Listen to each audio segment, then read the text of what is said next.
Olá, sejam todos muito bem-vindos a mais um episódio do nosso podcast especial Setembro Amarelo, uma campanha de prevenção e combate ao suicídio e cuidados com a saúde mental.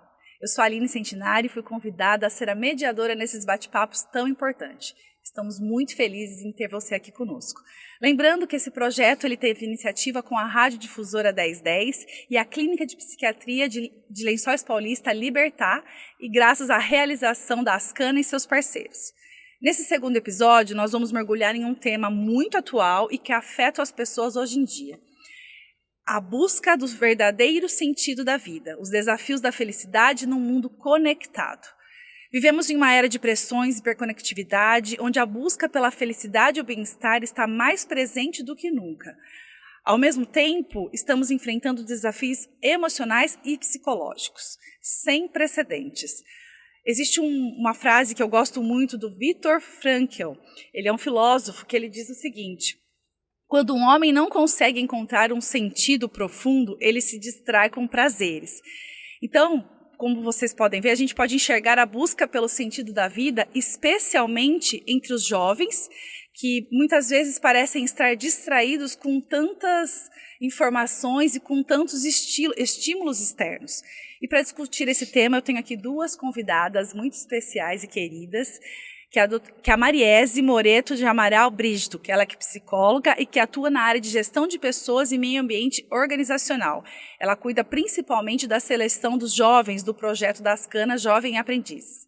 E conosco também a Mariana, que ela é consultora de RH, mestranda em filosofia, professora universitária, e hoje ela é uma das 10 mil facilitadoras, né, Mariana, do Instituto Access Consciousness. Se você até puder contar para nós sobre esse instituto, que eu achei muito bacana, e contar a função, né, o objetivo dele para nós, antes até da gente começar esse debate. Então, sejam todas bem-vindas, meninas, e agradeço a disponibilidade de vocês. Só conta para a gente, Mariana, por favor, aí sobre o Instituto. Bom, primeiramente é um privilégio estar aqui. E o Instituto Access Consciousness, ele justamente fala sobre isso, acesso à consciência.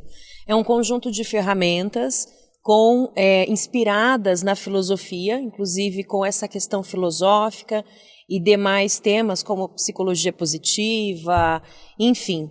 Existem ferramentas e processos corporais que nós aprendemos no Instituto para que a gente possa trazer essa comunhão da mente, alma e a questão do nosso corpo.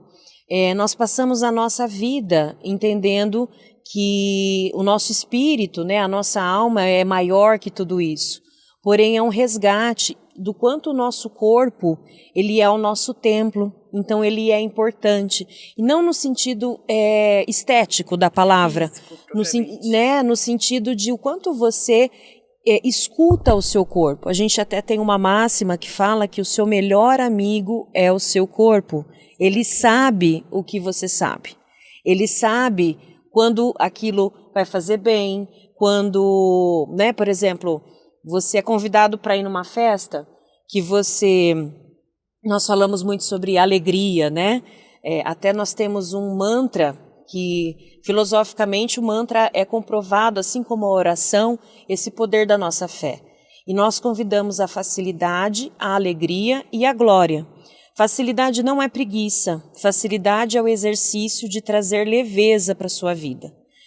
Alegria é o estado que você faz as suas escolhas, então o que é leve é verdadeiro, e glória é a exuberância máxima que a gente pode alcançar, né? Então você é convidado para ir para uma festa, por exemplo. Lá você vai com o seu corpo feliz, você vai estar com os amigos. Às vezes você é convidado para ir para algumas festas que pesa. Então pode ser que às vezes não dá certo a roupa que você está colocando, seu estômago começa a doer, né? Você começa a ter sinais no seu corpo de que não é para você ir naquele lugar. Então, o nosso convite é: escute o seu melhor amigo, que é o seu corpo. Olha, que bacana, que interessante. Eu confesso que eu não ouvi falar, não sabia. Eu vou procurar saber um pouco mais sobre o assunto. Achei legal. Muito bacana é um mesmo. livro, né? Sim. Do Rollo May, que é O Corpo Fala. Tem né? vários, e o próprio Access tem vários livros sobre isso, mas começou Legal. sobre essa comunhão com o corpo. Muito bacana. Então, sejam bem-vindas, meninas, novamente. E vamos para o nosso bate-papo, né, para a causa em que viemos, que é a discussão de temas relacionados à saúde emocional e à prevenção ao suicídio dentro do Setembro Amarelo, certo? Nós vamos começar, então, explorando a crise do sentido da vida e que tem se manifestado nessa sociedade de diversas formas. Então, eu ainda me direciono para você, Mariana, né? Que Sim. nos últimos anos, nós temos visto um aumento do número de pessoas que relatam uma sensação de vazio, de falta de propósito, né? Como é que você enxerga essa crise existencial nos dias de hoje? É uma excelente pergunta e eu trago inclusive uma reflexão do próprio Instituto. Nós falamos sobre intensidade, prazer e dor. Até me permita fazer apenas uma referência aqui de uma dos livros que nós temos, que chama Escolha por Possibilidades, né? Que é intensidade, prazer e dor. É o que você não está disposto a ser, que o está afastando de tudo que você gostaria de receber. O prazer, ele é o grau de intensidade que você está disposto a ter. A dor é o grau de intensidade que você não está disposto a ter. Ele é somente algo que você não está disposto a receber. Então, isso é intenso demais. E justamente toda dor que é manifestada, seja do viés emocional ou uma dor no seu corpo física, né? Às vezes a sua própria dor lombar, que você tem dor nas costas, você não consegue mais, as suas pernas doem. Tudo isso é justamente resultado dessa intensidade, daquilo que você não está disposto a ser, mas você já é. Então a gente fala muito sobre as personalidades dentro de Axis. Quantos papéis, figurinos e personalidades nós precisamos assumir na nossa vida, durante os papéis da nossa vida, né? Então, como mãe, como trabalhador, como filho, e a gente no meio disso tudo. Então, Seu eu mesmo. Né? E o meu eu. Então, eu tenho feito escolhas na minha vida que funcionam para mim, ou funcionam para as pessoas que estão conectadas comigo, funcionam para o trabalho que eu estou hoje. Então, o sentido da vida tem muito a ver com isso. Qual é a intensidade que eu estou disposto a receber de mim mesma? Porque nós somos seres sábios. E como a gente começou o nosso bate-papo, o nosso corpo é sábio. Então, por isso de você prestar atenção nesse sentido. O vazio talvez é essa intensidade de espaço que talvez você não está disposto a receber. E falando em intensidade, você acredita que essa intensidade, a carga em que a gente coloca em determinada escolha, ou, né, isso modifica de acordo com o momento da vida? Então, por exemplo, um jovem, uma crise de meia-idade, ou até mesmo no mais velho, no mais experiente, né? Isso, exato. Né? Tudo que é leve é verdadeiro para você. Se aquilo pesou, não é uma verdade sua. Então, pergunta para o corpo, né? A gente faz essa brincadeira, pergunta para o seu corpo. Vale a pena você fazer essa escolha, você ir naquele lugar, você fazer escolhas que talvez vão gerar outros problemas para você? Então, essa autoconsciência, ela é um trabalho o tempo todo. E ela tem que ser muito verdadeira, né, Sim. Mariana? Você falando isso, porque senão às vezes a gente não tá afim, porque não tem afinidade com a pessoa, enfim, né? E aí você vai sempre atribuir. Não, você tem que fazer uma reflexão muito interna do que realmente aquilo está fazendo com que você sinta realmente o desejo de estar ou não em algum lugar, né? Uma coisa muito verdadeira. E é óbvio que assim, a gente tem lugares, por exemplo, ambiente de trabalho, que depois nós vamos conversar, mas existe uma oportunidade de que você vai se relacionar com pessoas que você talvez não se identifique tanto, mas você pode se relacionar de um jeito que é verdadeiro para você e leve para você. Não excluir essas pessoas, mas fazer escolhas que você vai engajá-las naquilo e que aquilo não vai te incomodar mais. Afinal, Mariana, a gente vive em sociedade e não tem como a gente se isolar, porque Exato. Você começa, principalmente, penso eu, né, sem ter propriedade na psiquiatria, alguma coisa nesse sentido, mas eventualmente, quando você não está no momento emocional bom, né, doente mesmo, né? A gente tem tratado bastante nos outros episódios. É uma doença, uma depressão. Exato. Então, às vezes, a gente começa a se fechar. E aí você não pode trazer essa regra, né? Tipo, vou me isolar porque não estou bem. Não. Eventualmente, você vai precisar lidar com outras... Você só vai criando ferramentas de driblar isso, né? Mas seria também assim, ó... quando a gente está num ambiente de trabalho, né? Como você disse, às vezes a gente nem deseja aquilo, né? Existem as diferenças individuais que a gente não tem que aceitar, mas tem que respeitar, né? Então, a gente tem que achar meios da gente lidar com cada um que está lá, porque um é diferente do outro. Como eu sempre falo, cada um teve uma educação, cada um tem um time de futebol, cada um tem uma religião. E quando junta todas essas pessoas diferentes, o desafio da gente é justamente esse, não é, Mariana? Sim, sim. Então, por isso que é importante esse trabalho que você estava dizendo que você faz, para gerar um autoconhecimento na gente. Exato. Para a gente achar esses artifícios, eu até né? direciono, então, para você uma pergunta. E você acha que você falou, a gente tem que, né, lidar com certas coisas que não são do nosso agrado, muitas vezes, independente de gostar ou não, ou simplesmente por conta do nosso estado emocional. Isso. Você acha que as pessoas, a depender da faixa etária em que ela está, né, um mais jovem, um mais velho, cada um tem um jeito de lidar com isso? Talvez o mais novo de um jeito lidaria o mais velho de outra forma, para uma mesma situação, entendeu? Não, eu acho que não. Mas se o jovem aprender a lidar e se conhecer como jovem, na fase de adulto e depois de idoso, ele vai ter um preparo maior, com certeza. Mas Carrega eu uma acho maturidade, que todas, né? por causa da maturidade, mas todas as fases é possível a gente aprender a lidar com essas diferenças individuais, porque cada fase da vida da gente, a gente vai aprendendo coisas novas. Com o erro a gente aprende também, né? Então é lógico, quando a gente é jovem, a gente erra mais. A gente erra mais por falta até desse autoconhecimento. Mas esses erros são importantes, porque muitas vezes a gente erra e aprende com esses erros. Aí quando você martela várias vezes o mesmo erro, então você não quer aprender. Porque, como a Mariana disse, o corpo dá sinais. Então, quando a gente chega numa fase adulta e idoso, a gente já passou por várias fases que vai nos ensinando a lidar melhor com outras situações, com cada situação, né? E aí a gente acaba respeitando mais essas diferenças. Mariana, e você acredita que o ambiente que nos cerca, isso influencia nessas decisões? Nossa, essa falta de olhar para o meu eu, para o meu templo, né? Para dentro. Assim, se nós tem várias teorias, né? Nós temos teorias, por exemplo, inclusive da neurociência, que sim, o ambiente tem um grande impacto, ele é a base. Porém, nós também temos pessoas que constroem uma vida independente daquele ambiente que ela vive. A gente conhece inúmeros exemplos de juízes, de profissionais que conseguiram se destacar na vida, pessoas que criaram uma família diferente da família que elas tiveram de forma primária.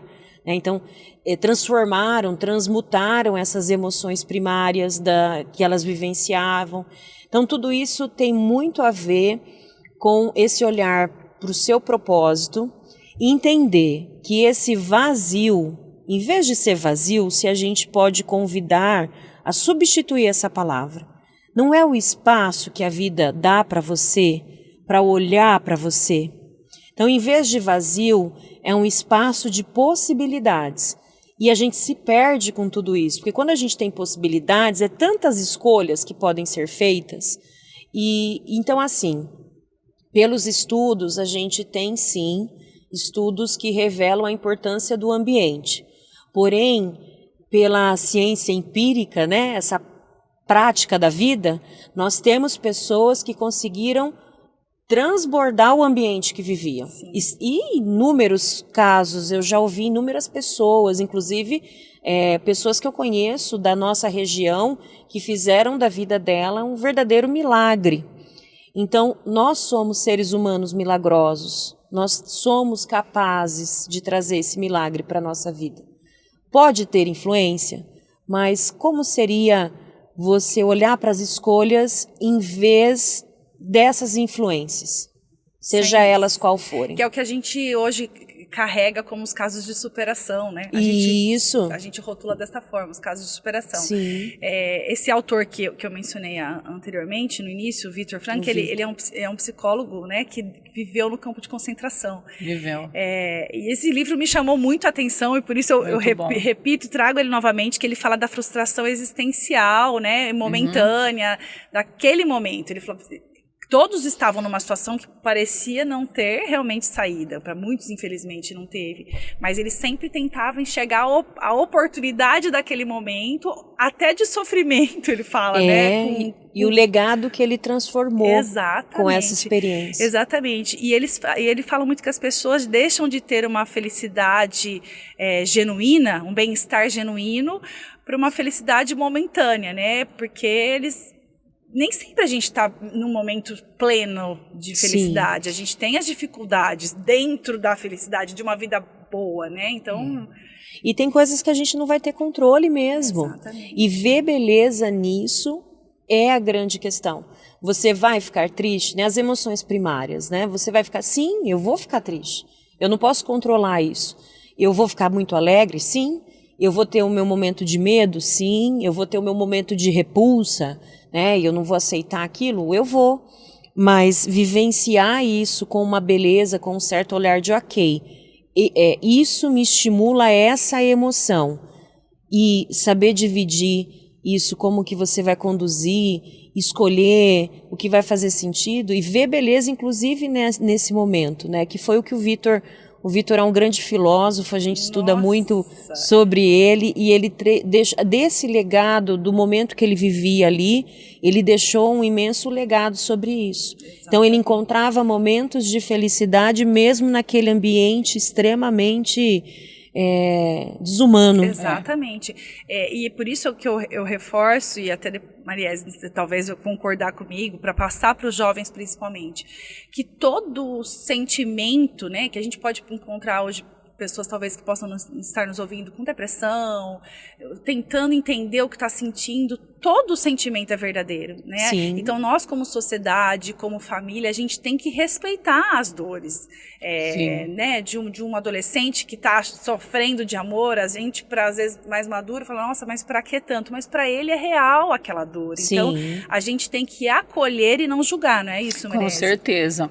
E quando a gente aprende que todos os sentimentos fazem parte da vida da gente, tanto de alegria quanto de tristeza, e a gente precisa saber conviver com eles, porque eles fazem parte.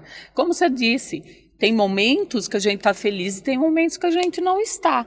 Mas o Viktor Frankl, apesar de um lugar desumano em que ele vivia, ele conseguia tirar proveito e saber como lidar com aquele sentimento e passar até para os outros, né?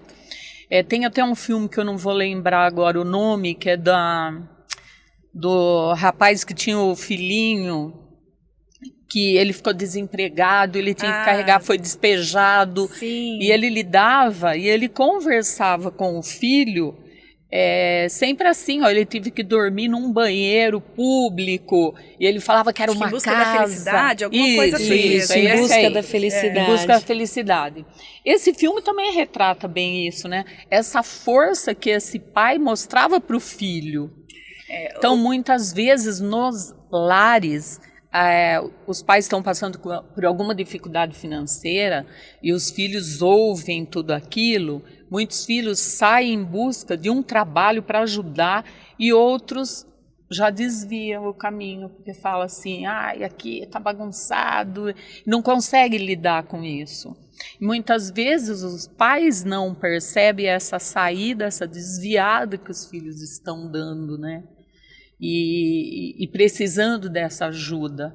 Muitas vezes eles entram em depressão por conta de atritos dentro de casa e não saber lidar com isso. Sem dúvida. E Mariana, e a gente falando em momentos, em fases, e os propósitos vão mudando de acordo com a idade. Eu penso que os jovens devem ter a dificuldade do meu futuro, o que eu vou fazer, e aí numa fase mais experiente o propósito muda, né? O sentido da vida que eles buscam é outro, não é? Sim e não. Porque, assim, eu conheço jovens e já atendi jovens no sentido de fazer trabalhos com uma extrema maturidade que às vezes a terceira idade não apresenta, alguns da terceira idade. Então, tudo isso é uma questão de formação, né, da parte cognitiva, a forma como a Mariese colocou, como eles veem uma situação que eles estão passando.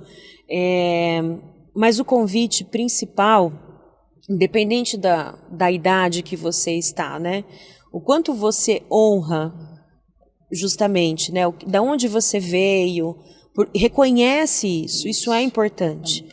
A idade que você tiver, né, a gente vê muitos profissionais de 50 a mais voltando para o mercado de trabalho, em pleno trabalho, e muitos jovens, né, eu vindo para cá, eu conversando sobre isso, né, eu tenho um parceiro de trabalho que é professor na faculdade, ele tem 65 anos, e ele sabe lidar com plataformas de tecnologia absurdamente. Eu vejo ele montando e faz link, puxa aqui. Então, assim, e eu falo, por favor, você pode me ensinar?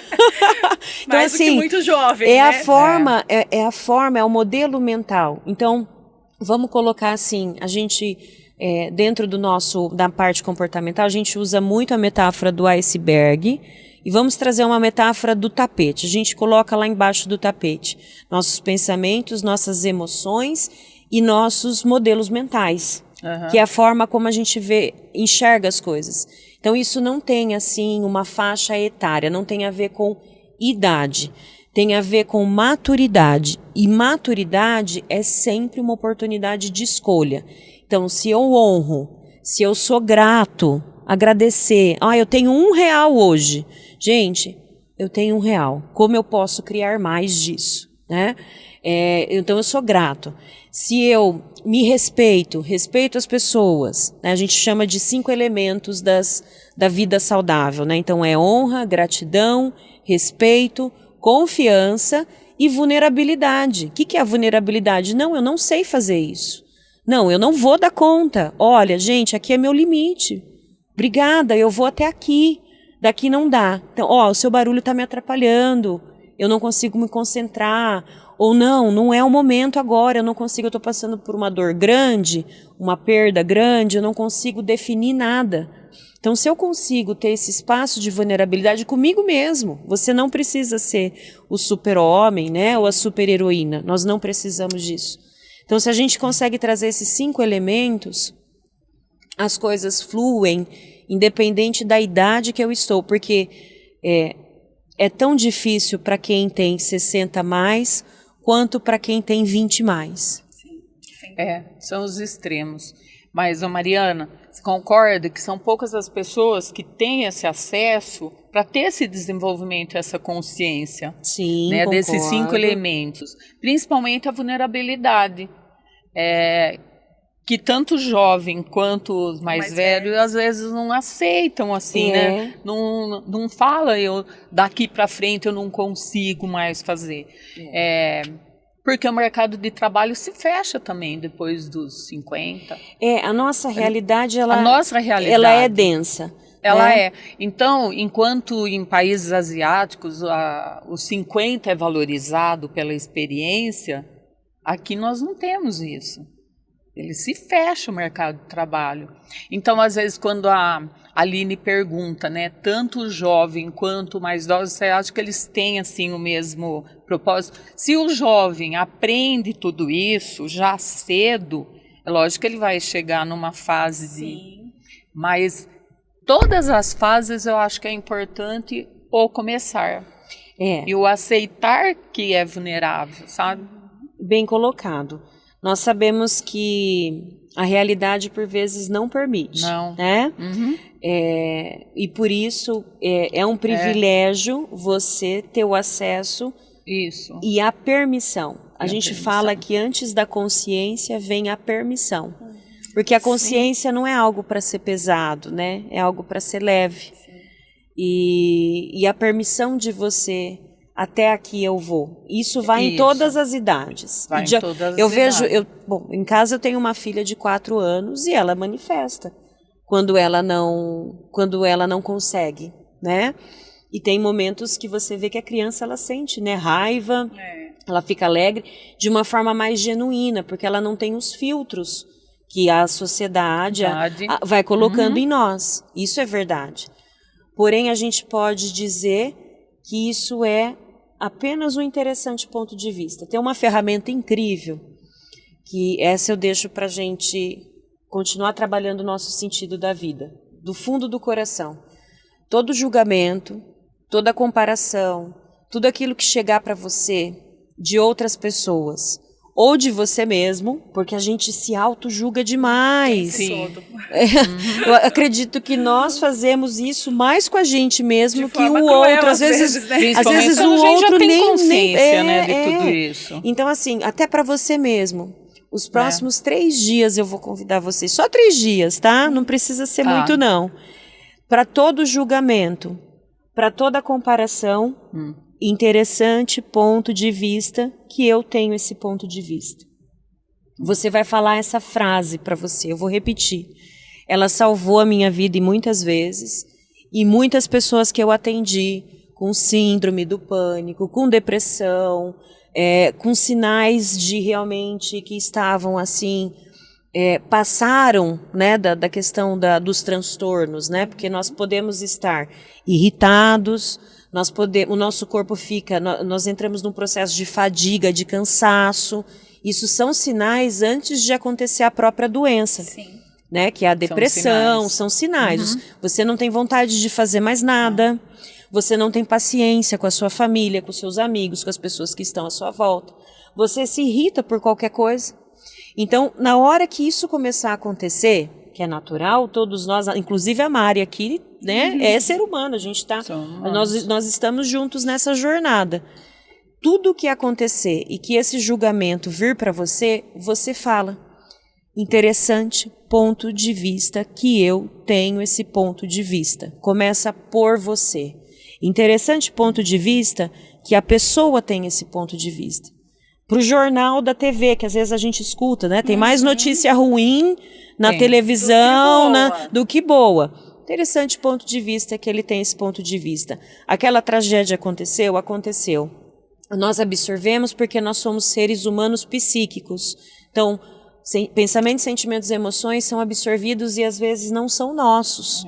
Mas nós somos seres humanos sensíveis, nós absorvemos, nós normalmente temos empatia, exceto casos que têm de fato alguma patologia, né? Que aí não tem essa conexão. Mas normalmente, e inclusive às vezes a gente sofre demais com coisas que não são nossas e que a gente não vai resolver, a gente não vai ter o controle. Né? A gente põe na mochila o peso para carregar sem necessidade. A gente sofre mesmo. Eu fiz agora na pandemia, um curso de coaching e eu sigo como mantra. Ele disse o seguinte: nunca, e eu sempre falo para minhas amigas isso também, nunca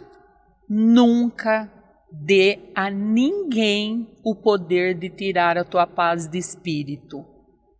Ninguém merece esse poder. Porque quando alguém está te tirando tua paz de espírito, você está dando esse poder a alguém, né? Perfeito. Então, a gente tem que refletir, aceitar, falar ok. E isso eu levo como um mantra. E espero que vocês também. Muito bom. É isso mesmo. Muito interessante mesmo. Vou fazer para os próximos 3 dias isso, viu? Esse mantra eu levo comigo. E é o que mais prova que o sentimento é verdadeiro. Eu gosto de voltar a isso, tentamos nos episódios todos. a importância desse sentimento real, né? Porque às vezes permitir ele, acolher ele. Acolher. E às vezes a gente não consegue ver o ponto de vista do outro, mas então peça ajuda, né? Então uma mãe, uma família que perceba esse comportamento diferente. E aquele que julga demais, que te incomoda demais, é interessante. Deixa ele com os pontos de vista dele. Só, se nós às vezes o problema está com ele, né? É que muitas vezes ainda a depressão ela é encarada como uma frescura.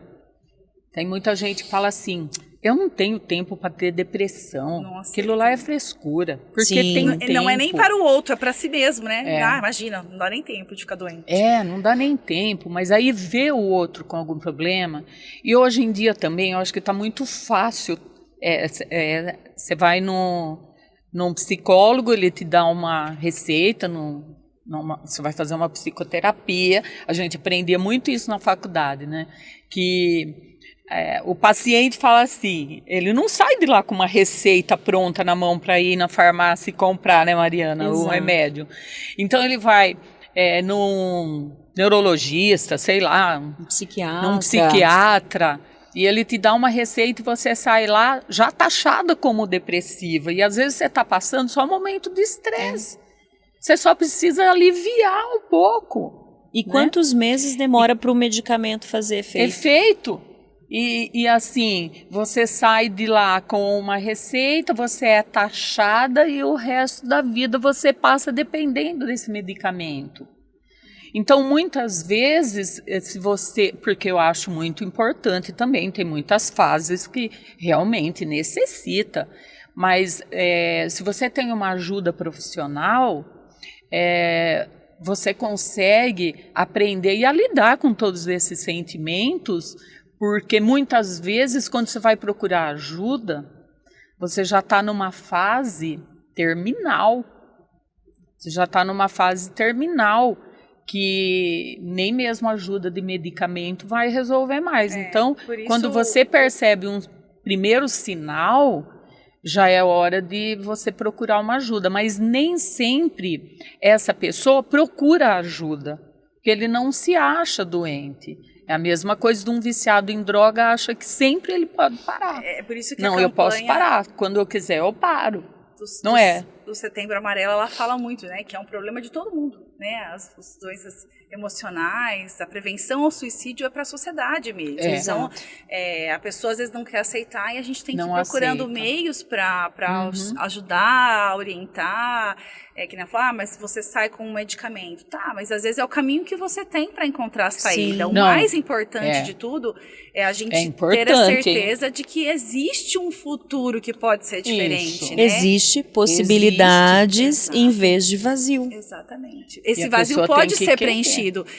O próprio Vitor que fala, né? A gente vai encontrando ao que se pegar lá na frente e fazer sentido. Então, que seja um amor, que seja um trabalho, que seja uma dor realmente, né? Você se permita viver esse momento de luto muitas vezes. Sim. Então, é procurar ajuda realmente. Falar nesse ter que viver o luto, agora sim, vamos fazer até um paradoxo aí.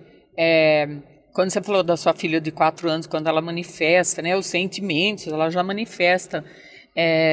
Eu sei uma pessoa, né, que ela não viveu o luto de uma pessoa muito querida. Agora é o luto mesmo. Ela não viveu o luto de uma pessoa querida que ela perdeu. E ela entrou em depressão realmente por conta disso. Não deixaram ela viver o luto. Por quê? Não, você tem que ser forte, porque você tem que dar auxílio para a família, porque você é um arrimo de família, você não pode. E chegou uma hora que isso explodiu. Sim. Em forma de uma depressão.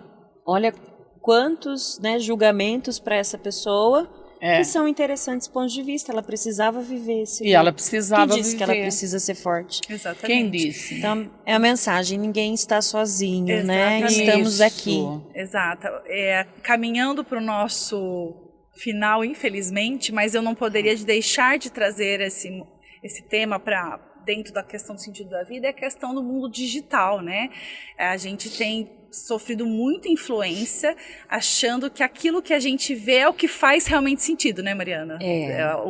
O digital está mudando o propósito das pessoas, está querendo influenciar no propósito, não é isso? As pessoas buscam muito validação daquilo que fazem, né? Então, Sim.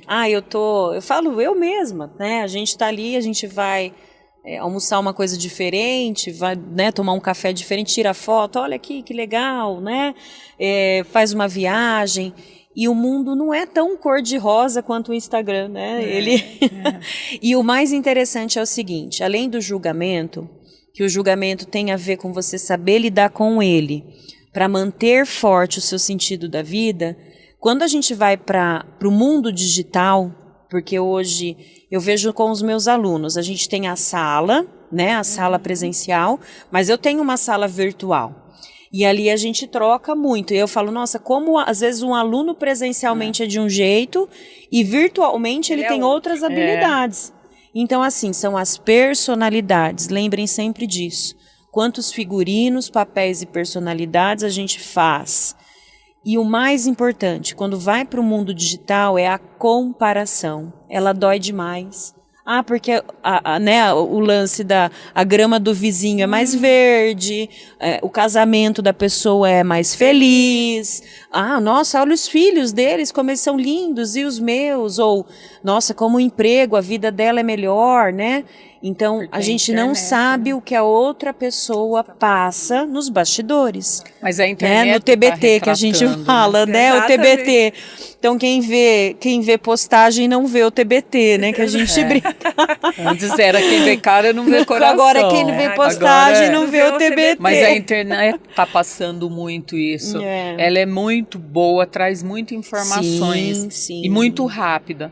E os jovens hoje, eles estão se sentindo assim, muito pressionados até com isso, né? Sim. Hoje eu vejo quando eu vou fazer uma entrevista que eles vêm assim, com uma ansiedade muito maior do que há muitos anos atrás. Não só jovens, as pessoas em geral que vêm assim para a entrevista, elas estão numa ansiedade, mas os jovens hoje, eles começaram a tomar ansiolíticos muito cedo. Sim. Se eu faço 10 entrevistas num dia, 7 tomam ansiolítico. Tomam remédio para dormir. Por quê? Eles estão assim, numa rapidez de querer conquistar algo, porque eles veem a internet, eles veem pessoas na internet ostentando muito. E eles estão querendo ser aquilo. E a resposta é imediata, né? Que a gente quer esse imediatismo. Eu muito tenho uma de rápido. 12 também, eu tenho uma filha de 12. E eu vejo que às vezes ela passa crises já existenciais porque o amigo não respondeu o WhatsApp. E eu falo para ela, filha, a gente é da época do papel de carta, que a gente mandava pro amiguinho, chegava 20 dias depois. Aí esse amiguinho ia responder a carta, né? Colocava mais 20. Verdade. Então você imagina, a mamãe ficava 40 dias esperando o amiguinho que a gente fez, ou nas férias, ou em algum lugar, responder. Ou a gente esperava o final de semana inteiro. Eles não conseguem nem imaginar então, hoje essa não realidade. Dá tempo, né? A gente esperava as 24 horas pro próximo capítulo da novela, não é? Isso, o jornal. Exato. Então, assim, como hoje você muda, não quero. Né? Eu tenho uma pequenininha de 2 anos que não quero esse, muda. Os shorts, né? De um minuto, aqueles shorts que fica passando. Então, algo que a gente tem que considerar de uma mutação no sentido do nosso cérebro, das sinapses e todas as conexões. Isso a neurociência nos traz, que a gente realmente já tem essa mutação acontecendo, né? Nós não se víamos. A gente nascia, ficava quanto tempo enroladinho para ficar duro? Hoje a criança nasce já durinha de olho aberto. Então, assim, a nossa espécie avançou. E, ao mesmo tempo, nós temos o desafio de fazer esse filtro. Calma. Respira. Não é porque a trabalha sociedade a respiração. Tá assim, exatamente. Né? E a gente fala, quer controlar a ansiedade? Pratica. Pelo menos 1 minuto de respiração. Vai para 2 minutos, 5 minutos. Se você conseguir 10 minutos, coloca lá no seu relógio, no cronômetro. Verdade. Respira, só presta atenção na sua respiração. E eu convido, não é só adolescente, não. Os adultos, quando eu estou em treinamento. Com certeza. Quando a gente está em capacitação dentro de sala de aula, nós vamos respirar. Qual que é o exercício depois que volta lá do café? Então a gente vai, mas é só isso? É só isso. Porque Simples cada assim. momento da vida da gente é um desafio, né? Respira. Quando a gente entra assim, que eu já também fiz trabalho voluntário na Legião Feminina, então já trabalhei com jovem, bastante jovem também. Então, quando eles iam participar de uma entrevista para emprego, eles vinham conversar comigo para eu prepará-los. E eles, mas a senhora não fica nervosa, a senhora está sempre calma. Impressão sua. Cada fase tem seu medo, cada fase é o que nós falamos no começo. É isso que eu falo, exatamente isso, Aline. Cada fase tem seus medos. Eu também fico insegura quando eu entro cada faixa etária, né? É um desafio pra gente. Muito legal, meninas. Poderíamos passar o dia aqui falando em sentido da vida e os nossos medos e insegurança. Eu agradeço demais. Isso prova novamente que cabe a nós mudarmos essa cultura, essa questão social, a questão de ajudar o próximo, enxergar os diferentes comportamentos para tentar prevenir as doenças, né, emocionais e, inclusive, principalmente para agora o Setembro Amarelo, o suicídio. Eu agradeço por estarem conosco aqui até o final. Agradeço especialmente a Ascana pela realização do projeto, a Clínica Libertar e a Rádio Difusora pela iniciativa. Espero que tenham gostado e não deixe de conferir todos os nossos episódios que tem conteúdo muito bacana para ajudar todos vocês, viu? Até lá, obrigada.